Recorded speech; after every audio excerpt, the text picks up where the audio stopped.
Welcome to the Flora and Order Time Chat. I'm so excited to be joined today by Naomi Gora, a brand strategist and the founder of Brand Whisperers. Naomi helps business owners uncover and communicate their unique value through branding that makes it easy for people to say yes. Through her founder profiles and first choice framework, she supports founders in building brands that truly reflect their values so they can stand out, sell more, and turn customers into loyal advocates. I'm so thrilled to have you here, Naomi. Oh, thank you so much for having me.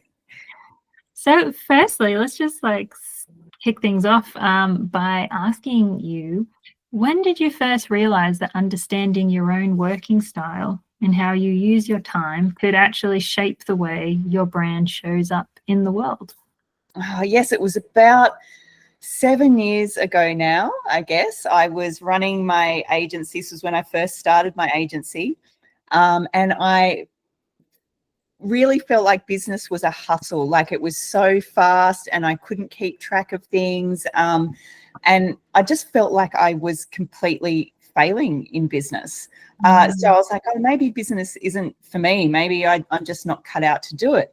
And then I figured out that maybe it was something of my own style. And if I just started trying to run it my way instead of like the way that you're told to run it, maybe it would work better. So that's what I did.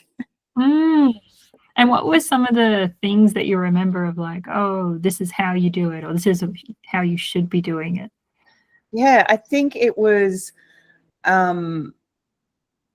of how I should be doing it. It was very much you need to be on social media all the time. So that was a big one. So I've grown my business without any social media. But at the time, that was the thing that you were supposed to do. And social media is like, it's a great tool and it's a great opportunity. But for my so I developed these founder types. So there's 16 different founder types. And some are introverted, some are extroverted, some like structure, some hate structure. Some like to go slow and deep with clients and strategic, and some like to go fast and just, work with a lot of people. But for my type, we're very slow and strategic. So the constant output of creating social content just burns my type out. So, unless I'm hiring someone else to do that, which, when you're starting out in your business, you can't do, that sort of doesn't work. So social media was a big one for me.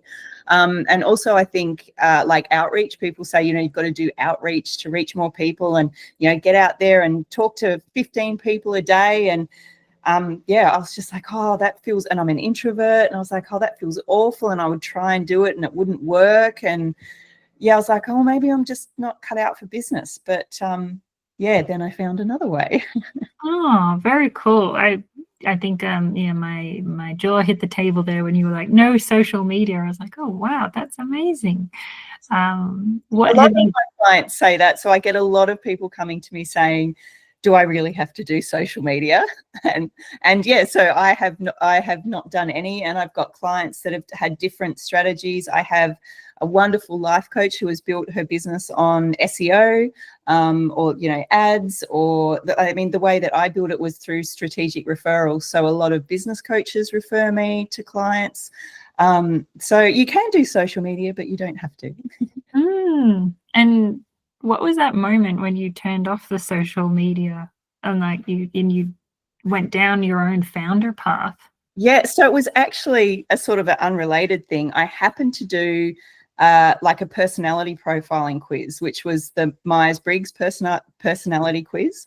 And in that quiz, I came out as an INFP. And so you don't need to know anything about that typing system. But when I read the profile, it's, just the profile, it said, it was like, that I'm quiet, that I'm, quite calm, I'm slow, I'm just everything about everything that this profile said. I was like, no wonder I can't do this. It's not built for me. So then I was like, okay, I could have just stepped out of business at that point and went, oh, well, it's clearly not for me. But I thought, knowing this, how can I use this and create it in a way that is for me? And that was sort of the start of it.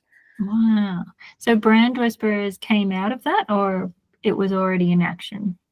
Brand Whisperers had started. So I was just, doing logos for people, just making logos. And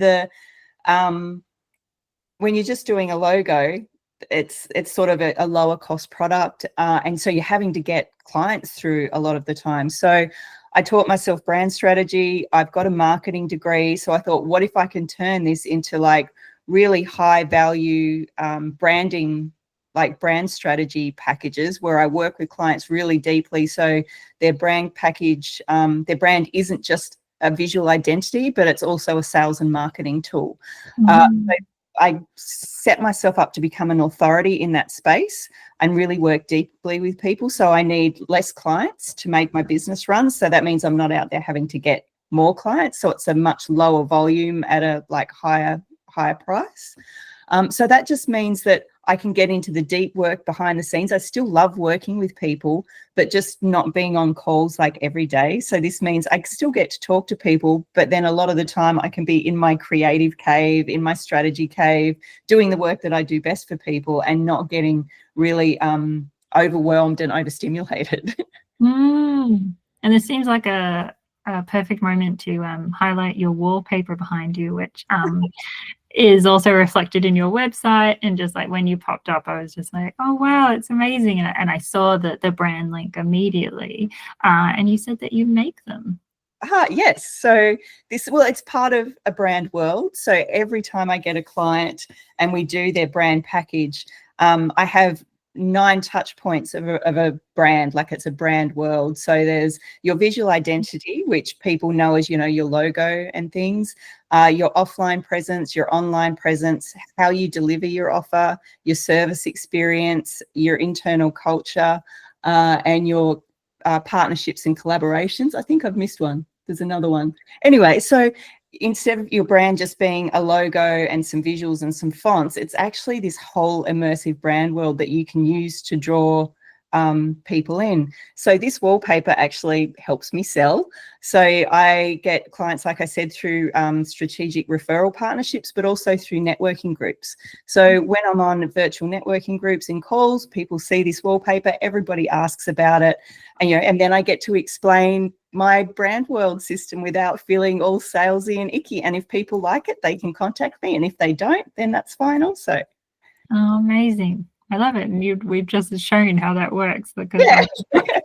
just ask you. So it's all these little points in your business that you can use to, in your brand that you can use to sort of sell, or I say your brand should be something that goes ahead of you to sell for you. And being an introvert, I don't really like doing that myself. So anywhere I can use my brand to tell people what I do and make them like me is good for me. Yeah, you're so right. A little while, during COVID, I collaborated with an extrovert to make a book about social media. Well, showing up as an introvert in a world that's kind of made the extrovert. And so much of what you're saying is resonating, because it's like not that I had to. Well, yeah. had to push myself out of my comfort zone a lot to do those things. Yeah. And I love that, because florandorder is going on 10 years. I love that now. Thank you. Huge achievement, I just want to say. It is actually, isn't it? But if I was starting my business now, I think I would love to have that knowledge that, like, you don't need to do it all these ways that you're supposed to do it, and you should be doing this, should be doing that. So I think what you're bringing to the world is incredible. It's very important, especially for introverts to know that. I think so. Yeah, it's different. Like it's handy there's different ways that every sort of different founder can use it to their advantage. But I do have a soft spot for the introverts, because I think just in general, the business world can be very extroverted. Like the extroverts naturally thrive, people that love people and network really well. So if you're an introvert going into that, you can just sort of accidentally try and follow that advice. And I do think you're right. Like, I don't think there's anything in the world that makes you grow as much as running your own business. And we do have to get out of our comfort zones in a lot of ways. I just try and make it in ways that are sustainable. And I think that comes into like your time, time management and things. It's like, how can I use my time the best that I'm not getting so overwhelmed every day that I'm not going to be able to last the long run. Like, I want my business to last 10 or 20 years, not burn out after 2. Yes, yes. Beautiful segue to my next question, which is how do you personally structure your day or your week, or maybe it's a month, to stay in alignment with your values and how you know yourself? Yeah, that has been a struggle. So for my founder types of my type are really quite good at like branding, service experience, creating new ideas. But what we're not very good at is sticking to systems and processes and handling, managing resources, which time is one of them. So it's something I've really had to fight with. And actually along the way, when I've been trying to manage my time better, I keep coming across these systems that say, well, just block out your week, just put this here and put that there. But that feels really restrictive to me. So I'm like, well, then I have to do this at this particular time, and I sort of resist it. So the way I've built my business and client work is with really long deadlines. So if I'm working on a branding project, for example, I've got 2 weeks to do it. So any time within that 2 weeks, that's what I've set for the deadline for clients. But it might only take me 2 or 3 days. And then I can pick within those 2 weeks, in the 2 or 3 days, which ones work best. But I also see the value in actually structuring your time. So what I try and do is make Mondays and Fridays working on my business, and then Tuesdays, Wednesdays, Thursdays is client work. But I don't block myself into times, because I just look at my calendar and instantly get overwhelmed and like, I'm not going to do that in that amount of time, and I'm going to be late, and I'm not going to get it done. And then I get so flustered that I can't get the work done. Yeah, that's really interesting. And calendars do bring up a lot for people, how you want to go about them. Yeah, that's really interesting. People get scared of calendars sometimes, but I do, like, I have a big piece of paper that I essentially have a calendar on. So I've got Monday to Friday, and I just pencil write things on, but then I can rub it out and change it so it doesn't feel so confusing and overwhelming. So it's sort of like a flexible calendar. Yeah, because some of my clients who are who describe similar what you have just there, we talk about a lucky dip. So you've blocked out a time for marketing or something kind of high level, and then you get a lucky dip as to, or it could even be things that are going to take an hour or things that are going to take 2 hours, and then you get a lucky dip as to what it is. It's a great idea. Yeah, so you're still protecting that time for yourself and what you need to get done, but you're not quite sure what it is you're going to do. Yeah, and it's sort of exciting, isn't it? Rather than, well, I'm locked in this, and if I don't do it, then I've failed and I'm behind. And I really love that idea. That's a great idea. The good old lucky dip. Yeah. Well, and actually, now that we're talking about it, another thing I do, sort of like a lucky dip, is twice a week I schedule in catch-up hours. So a couple of hours every week where I don't book any calls or any other work, where if I am running behind, I've got those as sort of safety nets if I'm not quite keeping up with things.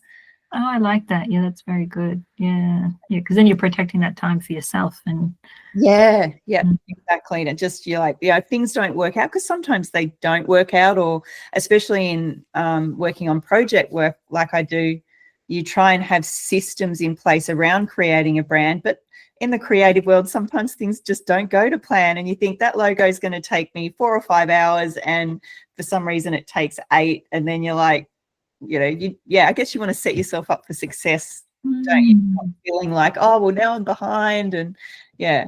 And as you kind of hinted there about the wishfulness kind of fallacy of like, well, if everything goes according to plan, everything's going to be great, and then life happens.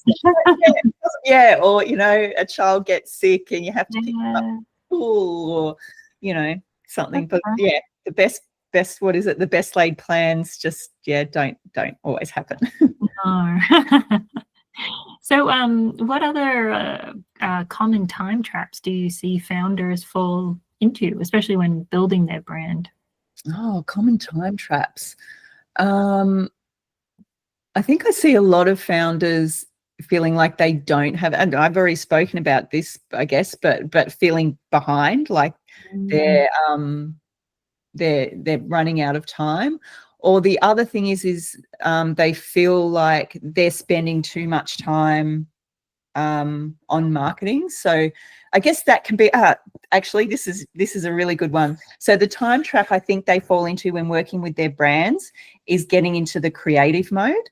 So when you create a brand, the creation of the brand is creative, but when you go to use your brand, it should be a system that you can just get in there and do the job and be gone. But what I find in branding is clients sometimes, or business owners sometimes, want to get creative with their brands, and sometimes it can be a procrastination for something. Like they know they should be marketing their business, but it's much nicer to sit in Canva and play around with some templates for a while. But really, when you get your brand system set up, there shouldn't need to be any creative playing around. You just go in and, there's templates, and you go in and fill out the things and send it out. So yeah, it can be a real time trap to faff about with your marketing and your branding instead of using it as a system. I'm really comforted that you say that, actually, that it's that you get in and you kind of you get the job done, because sometimes I do think like, oh, am I doing this too quickly, or am I not giving it the space it deserves? So even hearing you put that system lens on it makes me feel better about the way that I approach marketing. So thank you. Well, that's it. It's a brand is a systematic tool to make marketing quicker, as well as being your identity. But yeah, it should be a tool that makes it easier to get marketing out. Oh, I love that. It's very a succinct way of thinking about it. Thank you. And so flipping that a bit, where should people be being creative with their business? Or I think the most underutilized part of a brand world, or what people don't consider to be a brand, is service experience. I think there's so much marketing value in creating a really lovely creative service experience. So once you've got your brand set up and you can put out templates and social media, if you're using social media, you can get that out quickly, or even your email templates are set up so you can get them out. I would think of every touch point in your business and think of how you can make it a better service experience, because it takes people from just, thinking you're cool, or that's a great product or a great service, to like, oh my God, isn't she amazing? Or isn't he amazing? I guess either or. So it creates more referrals and advocates, and it sets you apart from your competitors. I just think it's something that people don't often use or think of as a marketing tool. But yeah, it's something like, if you're a service-based business, like how you onboard businesses, like when they first come into your business, how do you make them welcome? Like I've set up a Trello board, and everyone gets a personal video when they first join the program, telling them, how to use everything. And I've got other things as well, but I don't want to put that out in public because they're nice surprises. So as well, like little surprises that you can give people, even just anticipating needs and giving them something that, they didn't think that they needed, even if it's just an email or I've noticed this. Service experience is an underrated marketing and branding tool. And a nice place to channel your creativity. Exactly. Get creative with lovely experiences. Very good. And so thinking about the people that you've worked with, how have you seen them rethink their time with their branding, or just in general with how they do business? It differs with lots of different founders.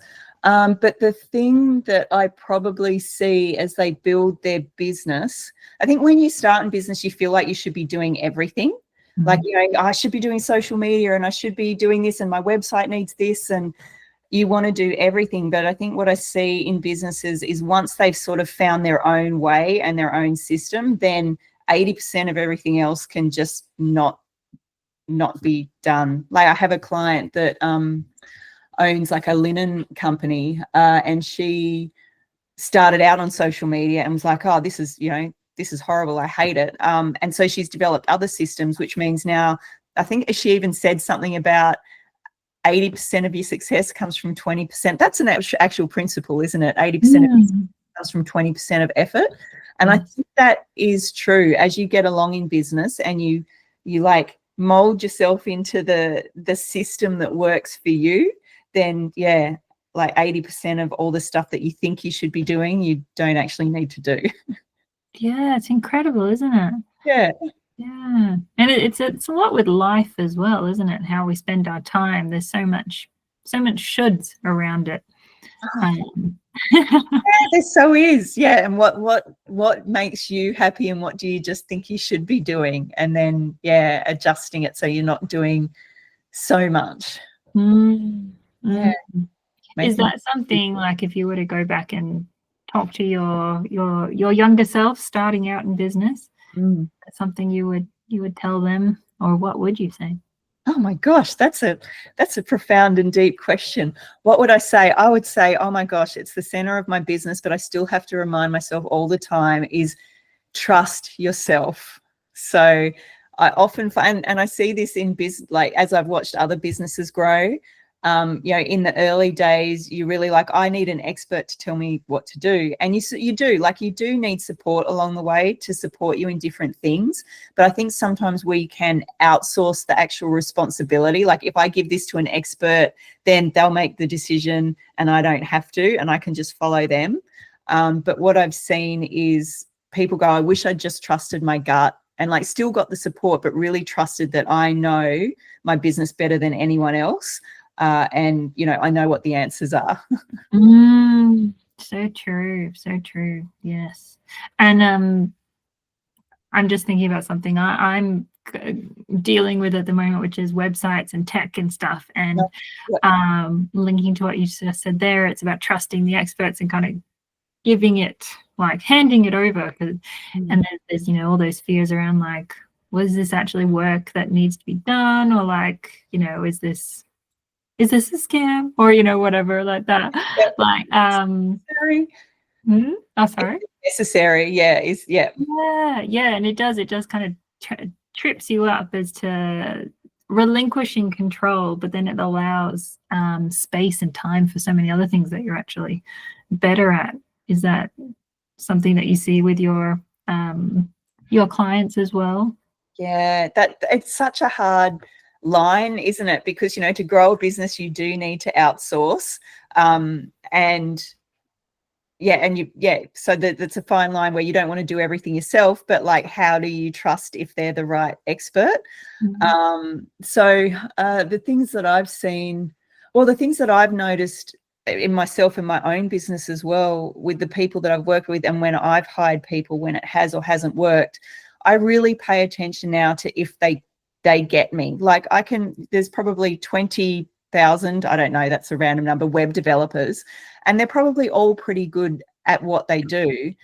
But I find if you pick someone that doesn't get you and doesn't get your business, you're probably going to get a bad service. So if you're getting on a call with someone, that's the thing, like I always do. So if I'm looking for a service provider now, I'll always get them to ask them to take my quiz, because my founder quiz is central to my business. And if I hop off a call from them and they don't go and take the business quiz, I'm like, well, you're probably not that interested in actually knowing my business and really getting it and be able to deliver the results that I want. So that's sort of my guideline. Everyone will have a different guideline, but I would say it's going into it knowing, like, even if you don't understand what they're doing, is going into it with what you want, like really clear outlines of what you want the outcome to be, and making sure that they get you. That is a good one. That when you explain it to them, they don't just try and tell you their system, but they like actually mirror back to you that they understand what your business is about and what your goals are. Yeah, yes, definitely. And coming back to the founder profiles, and then you've got the first choice framework. Yes. So, what's the difference between, like, or how do they interact? Or so the founder profiles are the first step in my branding system. So the first choice framework is the place I think a lot of branding people go, and marketing people in business, is they really focus on the customer. And I'm not saying we shouldn't focus on the customer. We should focus on the customer. But I feel like there's almost been in, the last, 10, 20 years, a real over focus on the customer. So what you get is, 10 businesses in the same industry focusing on that customer, and then they're all creating the same thing and the same results and the same brands because they all want to satisfy the customer. So this just ends up with a lot of generic brands that are sort of similar. But my first choice framework and the founder profiles put the founder at the front of it. So you still look at the audience problems, but you also look at your competitive environment and your founder style, and you figure out what's the unique thing about me as a founder. Like, what do I do really well? What do I do not so well? And how can my brand support that? And then how can I position myself in this market in a different way that solves a problem for the audience in a way that only I can? And so that's the framework that I use on all my branding projects. Like, we start with you and what you do really well, and how you naturally excel, and then find a gap for you and solve the client problem so you stand out in a really unique way that's just easy for clients to go, yep, you're the one that I want. As you're saying this, I'm getting the analogy of, put your face mask on first before helping others. Yes, that's a great analogy. Thank you. I'd not thought of it that way. But yeah, and it's part of running a sustainable business. I think if you just go into business and you only focus on, like, what does my customer need? How do they need it? How can I deliver it the way they want? Without even knowing it, you can be in real risk of burning yourself out if it doesn't match you. So it's about finding that it's not just about doing what you want to do, but it's about finding that overlap in those three circles where you're happy, your client's happy, and you stand out from your competitors. Yeah. And so you mentioned burnout there, and it's just triggered another question in my mind there about how can knowing your working style help you avoid burnout, especially for business founders? Yeah. I think it gives you permission. It gives you permission to know how you work as a founder and how your business can work best, but then also to give you some tools and direction for your strategy, where it's like you can still have a successful business, but just go down this path. So instead of, I think a lot of the time burnout comes from overwhelm and trying to do too many things, especially in those early stages of business where you're like, oh, I need social media and I need that, and there's so many things to do. Whereas if you know how you work and then you've got like a clear channel through marketing and how you offer your product, it sort of narrows the options down to a bit. So you sort of get to a lane. Like I said before, like when you settle down in business and you found the way that works, then you can ignore 80% of the other stuff. I think that's how it helps. It just kicks out some options that you're like, no, that's just never going to be for me, and I don't need to contemplate that anymore. It's just off the list. Yeah, brilliant. Yes, simplify. Simplicity. Yes. Oh, well, that's beautiful. And yes, I'm definitely re-inspired to take the quiz again. And I'm sure many people will jump off hearing this and go and try it too, just to get that that knowledge about ourselves to then help us in business. Would it be of use to people even not in business? This is very much geared towards business. I've purposely tried to make it specifically for business because I don't think that there's a lot of different profiling things out there, but none that are specifically for business, and especially small business.